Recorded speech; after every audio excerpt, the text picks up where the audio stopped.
Today we continue to listen Metta Sutta. This Metta Sutta is delivered by Lord Buddha to 500 monks who are practicing in the forest. Metta is a universal loving kindness.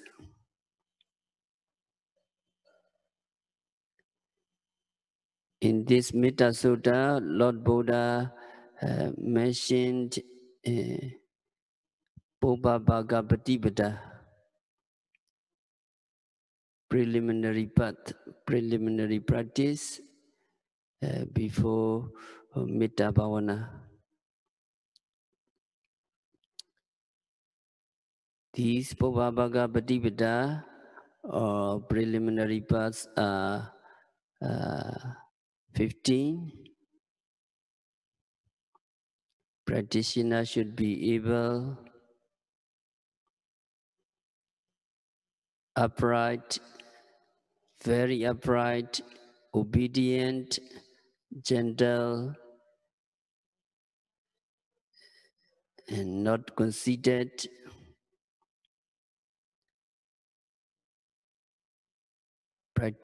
Practitioner should be contented, easy to take care of.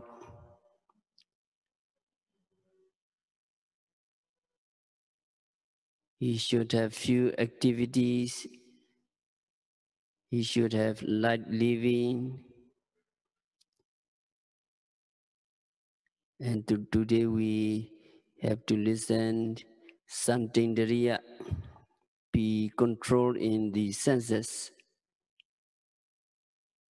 Nipakoja, yogi should be wise, apagabo, not impudent, etc.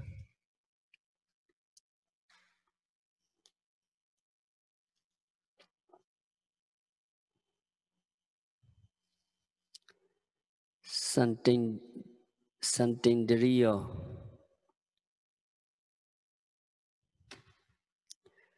Yogi should have the moral quality of calmness and self-restraint.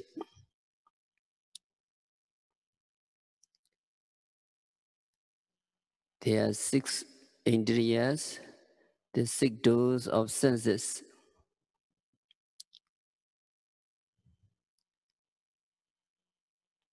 Eye door, ear door, nose door, tongue door, body door, and mind door.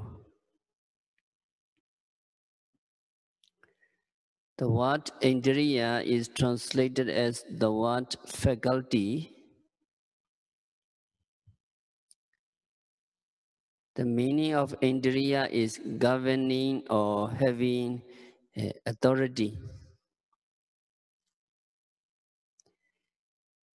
These that are called indriyas exercise their authority in their respective fields, in their respective domains.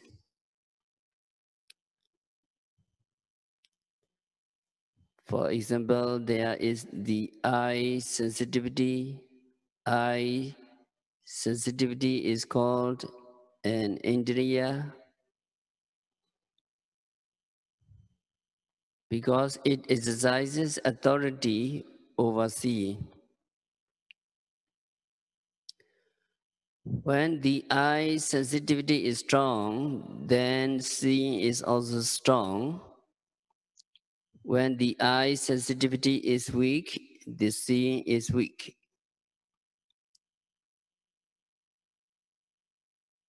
The eye sensitivity controls the quality of seeing. In the same way, ear sensitivity controls the quality of hearing, and so on. So they are called indriyas. In their respective domains, they are bosses. In the domain of seeing, eye sensitivity is the boss. In the domain of hearing, ear sensitivity is the boss, and so on.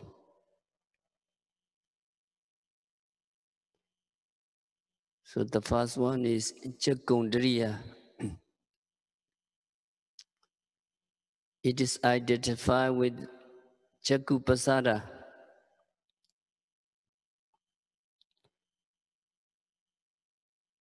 Eye sensitivity among the 28 rupas. And number 2 is Sotindriya, ear faculty. It is identified with Sotabasada, ear sensitivity. And number 3 is Ganendriya, nose faculty. It is identified with Ganabasada, nose faculty.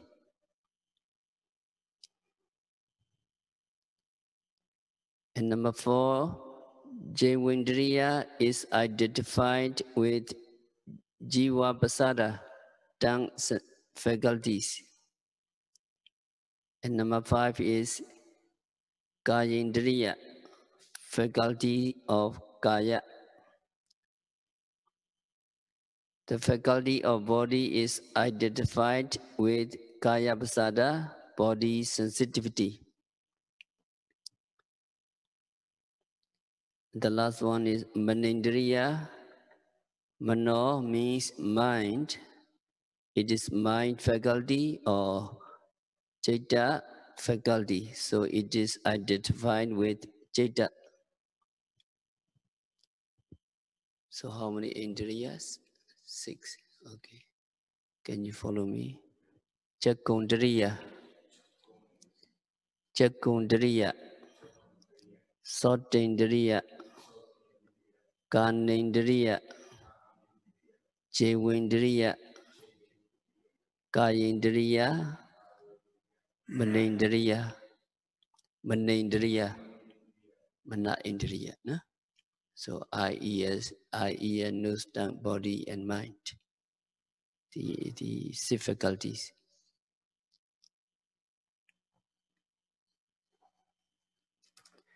So Santindriya. All these indriyas should be kept under restraint. With a tranquil mind, if you see good sights or pleasant sights, if you hear good sounds or pleasant sounds,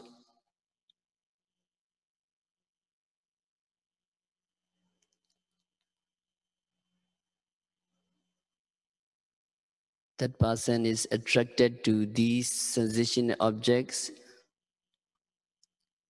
and he will find them pleasurable, and then he will become fidgety, he becomes restless, smiling and loving. When sensation arises from good smell, fine taste, and pleasurable touch, in the same way, when he see an ugly sight, hears unpleasant sound, smell bad odor, etc., he becomes perturbed and restless if he is unable to tolerate such bad sensation. So he may even murmur and grumble. So it is necessary to exercise restraint and remain calm and unperturbed in connection with both good and bad sensation.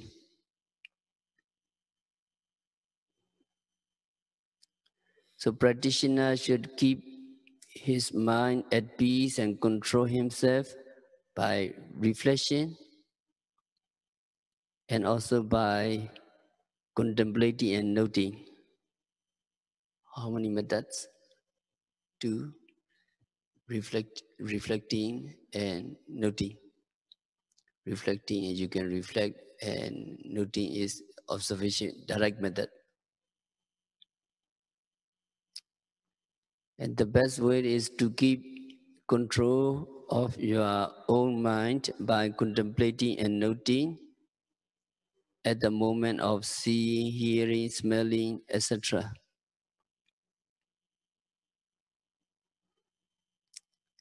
It will not be easy to do so for those people who have no experience in contemplating mindfulness. So it will be sufficient enough for him to remain indifferent whether the sensation are good or bad. However, if painful sensation become extreme, he should try his utmost to control them through reflection.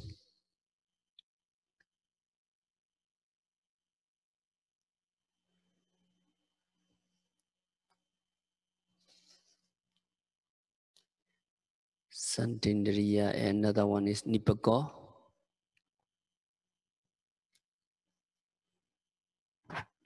Nipako, yogi should be prudent and wise. In respect of reflective knowledge, yogi must be mature and fully developed mentally. Young children are lacking in maturity. The more a person advances in age, the more he becomes mature. That is how his imaginative power or knowledge becomes fully developed and strengthened. In Visuddhimagga, the knowledge of Pariharika has been elucidated by an expression Nipako. The knowledge of Pariharika is nothing but the reflective knowledge or sound imagination which is capable of carrying out any task to completion. These are the knowledge which reflect with full consciousness whether what he is doing is advantageous or not.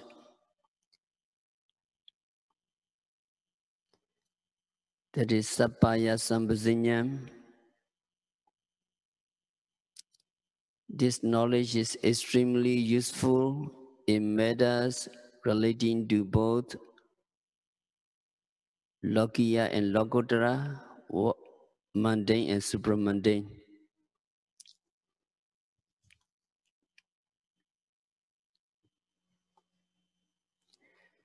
There is a kind of knowledge which should be accomplished. In the commentary, which serves as an introduction to this Metta Sutta, this knowledge has been distinguishingly shown as number one, the knowledge that protects the preservation of sila, morality. Number two, the knowledge which is capable of managing or which takes care of the robes. Number 3, the knowledge which fully understands the 7 kinds of sapaya, that is known as to what is suitable or profitable or advantageous. These are the reflective knowledge called pariharika. Among these knowledge, the one which knows how to manage things relating to robes, etc., does not seem to be urgently required in the matter of developing Metta Bhavana.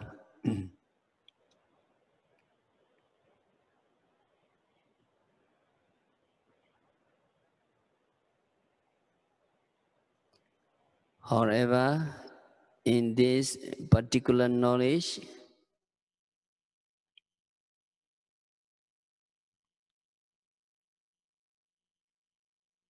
it becomes essential when practicing meditation for a considerable length of time. There are 7 sapaya or desirable things. These are number 1, suitable accommodation, which is profitable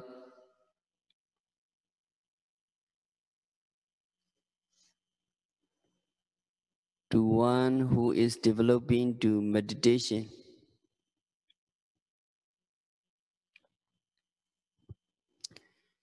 Number 2, suitable village where offerings of food can be obtained. Number 3, suitable or appropriate speech. Number 4, suitable teacher and companion. Number 5, suitable food. Number 6, suitable or congenial weather.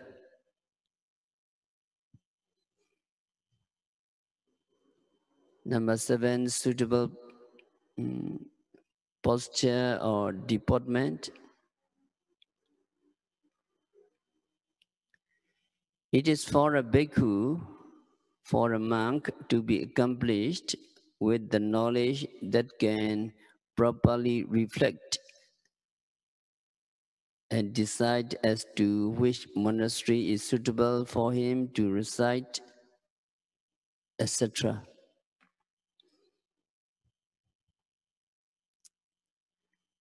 And what are Sattaka Sambhajanya?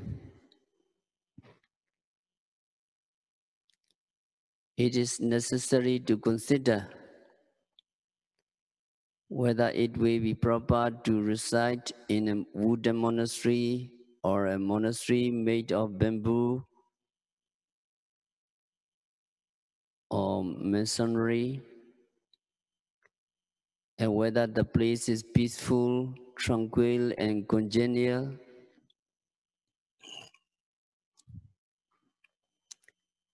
In connection with the village where food can be obtained,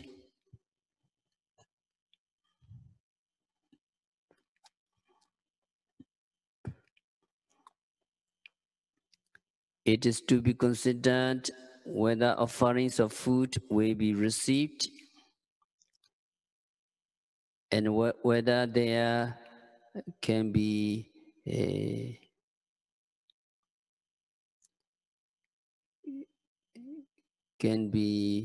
no distraction of opposite sex.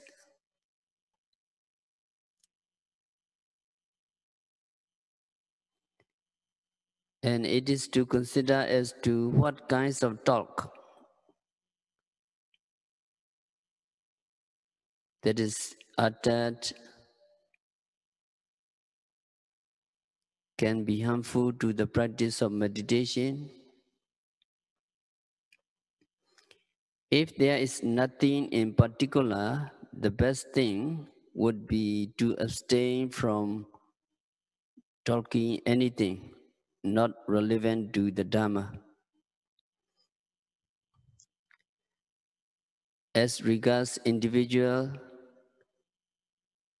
it is to reflect whether there is any progress or lack of progress relating to Dhamma by relying upon such and such a Dhamma teacher or other person with whom he has to deal.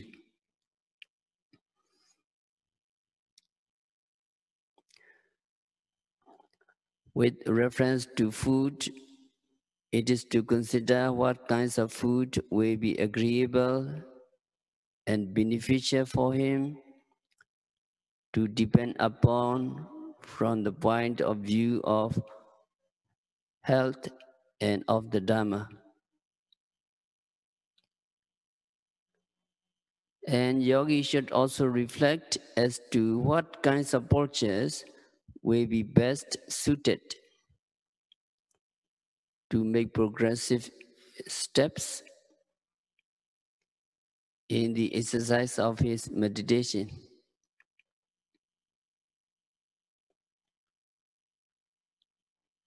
If he needs energy, also it is suitable with walking, and if he needs concentration, he should practice sitting, etc. So this is the way how mature reflective knowledge should take place, whether it will be profitable or not in connection with the selection of suitable monastery.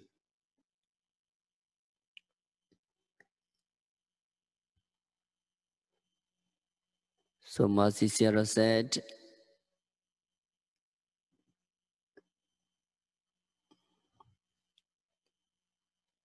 motto regarding this Sambhajanya, reflection made as to whether it is profitable and agreeable or not is Sattaka Sambhajanya.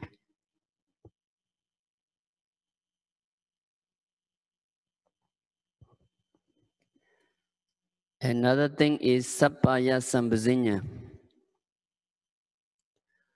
Although advantages may be obtained, it needs consideration whether it would be proper or not. If it is a room in a monastery, it will not be proper for a junior monk to occupy the place. If it is meant for the senior or elderly monk, and also it will not be proper for a senior monk to occupy the place if it is meant for the junior monk. In regard to speech, it would be improper to preach to those people who are busy, even if the preaching on Dhamma will be beneficial to them.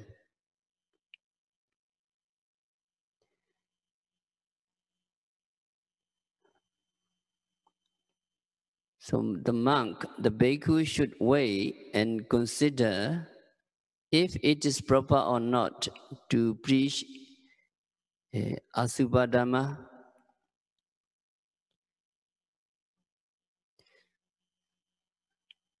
meditation on repulsiveness, etc., on an auspicious occasion.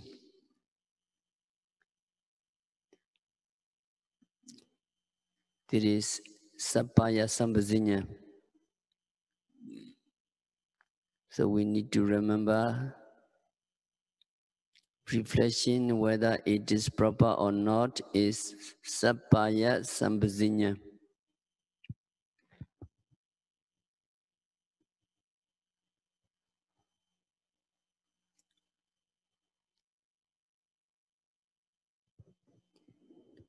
Another one is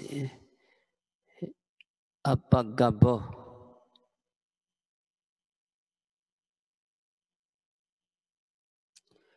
Yogi should be free from impudence. To be free from impudence conveys the meaning of being impolite or rude. There are three kinds of incivility. Number one, rudeness of physical behavior. Number two, rudeness of verbal behavior. And number three, rudeness of mental behavior.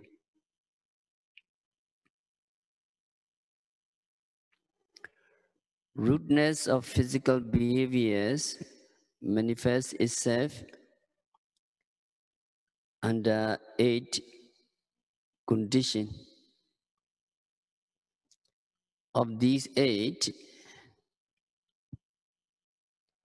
what is generally found at the present time needs elaboration. Whether in the midst of an audience of the Sangha or amidst the public,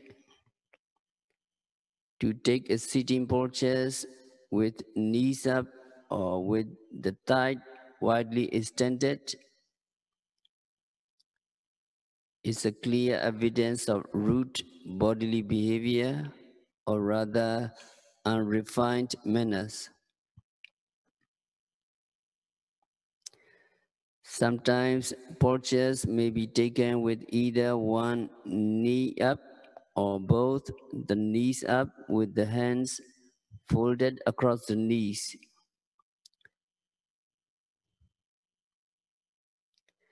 Such sitting postures also indicate rudeness of physical behavior.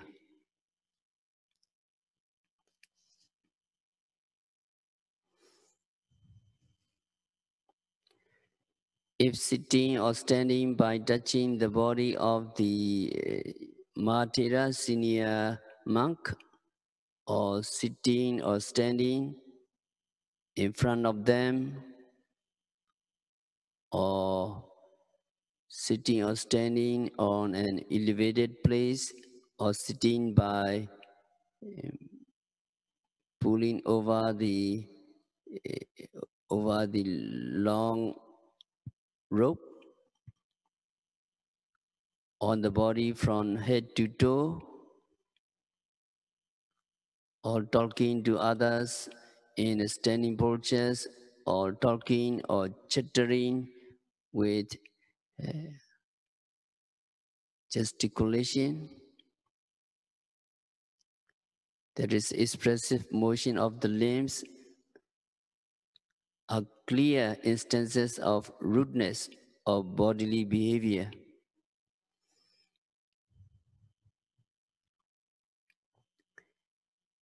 If the monk squeezes himself in a congested place where young monks are sitting, or if he occupies the seats meant for the senior monk, or if he overtakes the martyra, elderly monks while walking, etc., is obviously rude and uncultured.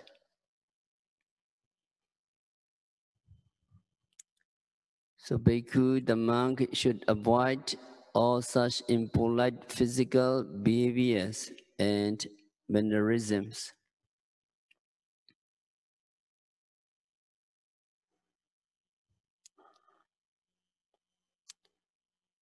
At the present days,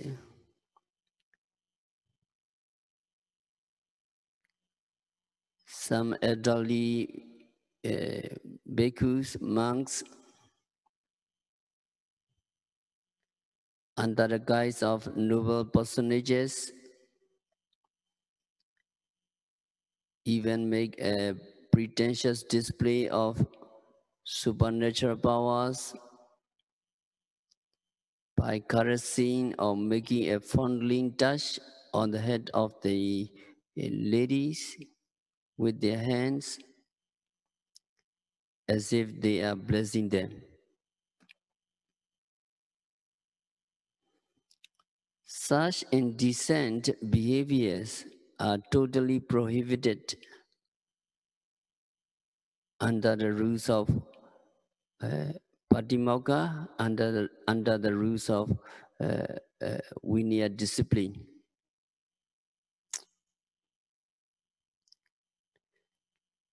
It has been strictly laid down under the Patimokkha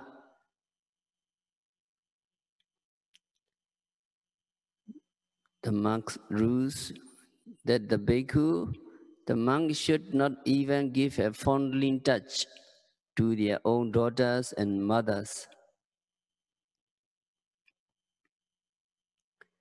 A condition has been prescribed prohibiting monks from handling even a doll representing a female figure with pleasurable sensation. So fondling touch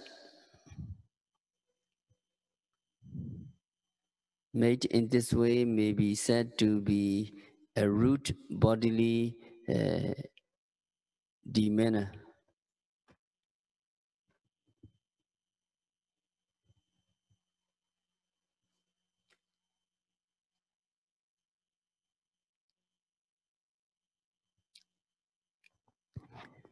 Another thing is that while Sangha and yogi, monks and yogis, practitioners are taking meals or when taking meals together with others, emitting nasal secretion or ejecting phlegm by coughing or spitting are regarded as unrefined manners in as much as these are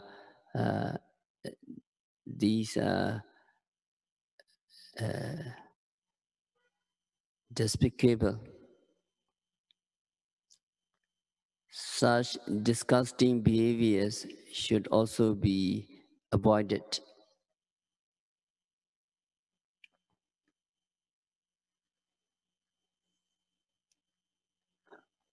And then rudeness of verbal behavior. Relating to rudeness of verbal behavior, there are 4 conditions.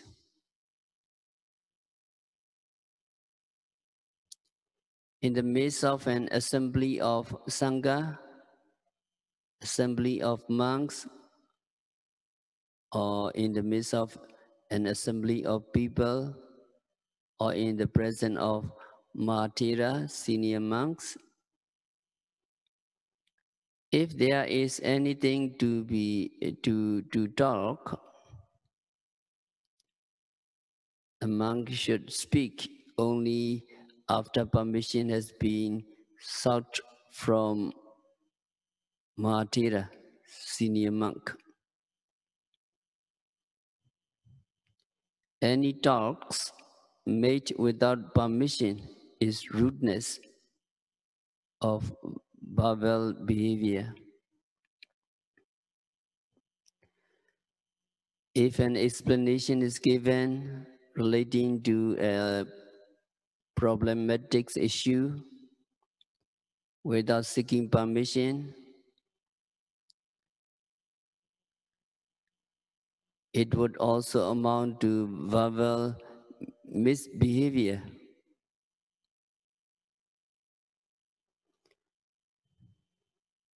It is impolite, or rather rudeness of verbal behavior,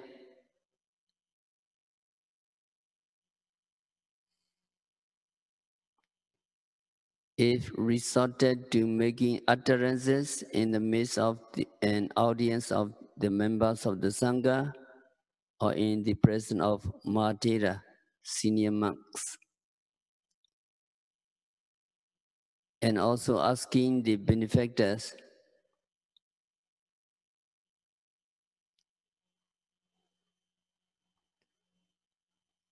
are there something to eat? I'm hungry, etc. Are there any meal or are there any food?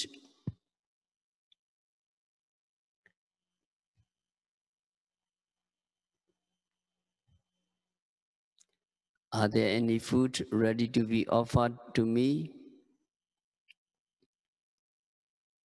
The monks may ask while visiting the homes of the benefactors.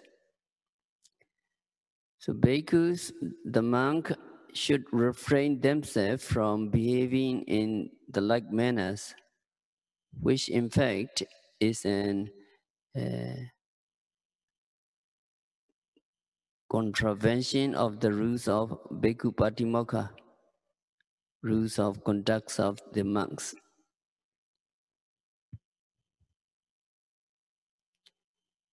Another one is rudeness of mental behavior.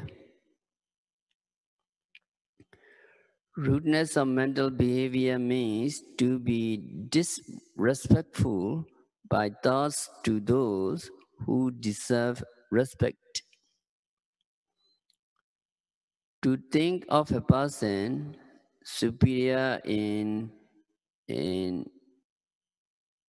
racial status as being his equal, or imagine a noble personage endowed with sila, morality, samadhi, concentration, abhinya, wisdom, as being his equal.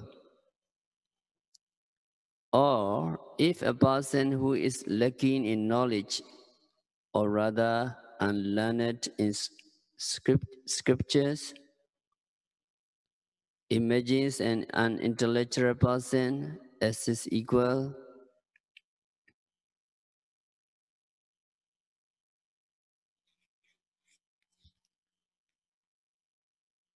or if a person imagines the other as being unintellectual or unknowledgeable as compared to him, or if a person who does not meditate, who does not practice meditation, imagines a well-accomplished meditator as his equal, all these are instances of rudeness of mental behavior. So yogi should totally be free from all physical, verbal, and mental misbehavior.